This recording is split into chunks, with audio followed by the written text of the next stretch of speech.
खंडर बताता है कि गांव कैसा था और परिवेश बताता है कि व्यवहार कैसा था। परिवेश का यानी हमारे आसपास के वातावरण का हम पर बहुत असर पड़ता है। बात करें पढ़ाई की, स्वाध्याय की, तो इस पर तो वातावरण का, परिवेश का खासा असर पड़ता है। अगर आपके चारों ओर प्रसन्नता है, स्वच्छता है, शांति है, तो आप अध्ययन के प्रति भी एकाग्र, व्यवस्थित और पॉजिटिव बने रहेंगे। लेकिन अगर आपके इर्द गिर्द लड़ाई झगड़ा और कलह का वातावरण है या फिर स्ट्रेस है, शोर शराबा है, तो स्वाभाविक रूप से आप भी डिप्रेशन, हताशा, निराशा और व्यग्रता से ही घिरे रहेंगे। इसलिए अध्ययन कक्ष के आसपास का जो पर्यावरण है वह सुंदर, व्यवस्थित, शांत और अनुशासित होना चाहिए, क्योंकि इसका सीधा असर हमारे दिलो दिमाग पर पड़ता है। कृत्रिम रोशनी की काल कोठरी वाली पढ़ाई आपकी सोचने समझने की क्षमताओं को पंगु बना देगी, उसका विकास नहीं होने देगी।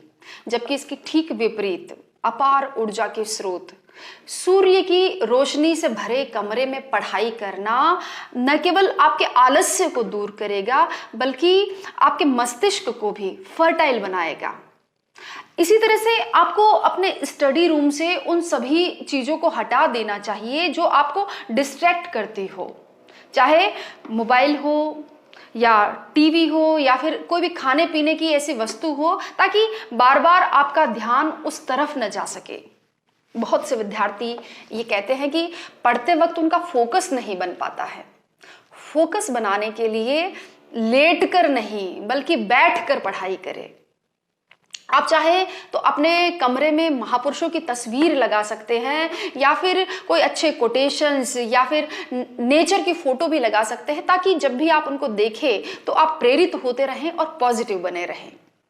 इसी तरह से आप अपनी कमरे की दीवार पर कोई मैप या कोई ग्राफ या चित्र भी चिपका सकते हैं, लगा सकते हैं, ताकि जब कभी भी आपको कोई फ्री टाइम मिले आते जाते, आप उस मैप के साथ या ग्राफ के साथ कोई एक्टिविटी कर सके।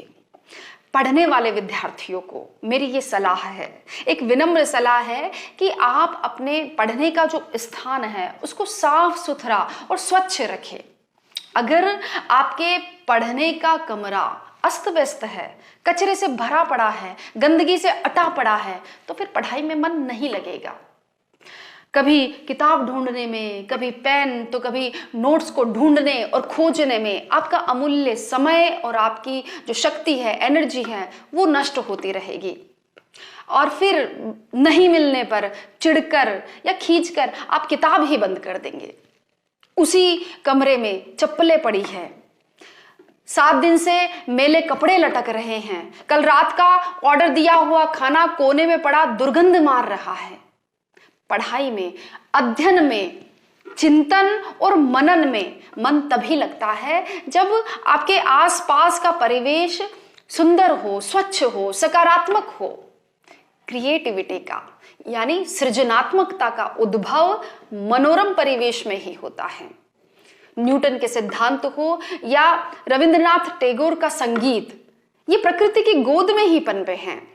इसलिए साथियों, अध्ययन तप है और तपोभूमि स्वच्छ होनी चाहिए, सुंदर होनी चाहिए, पवित्र होनी चाहिए।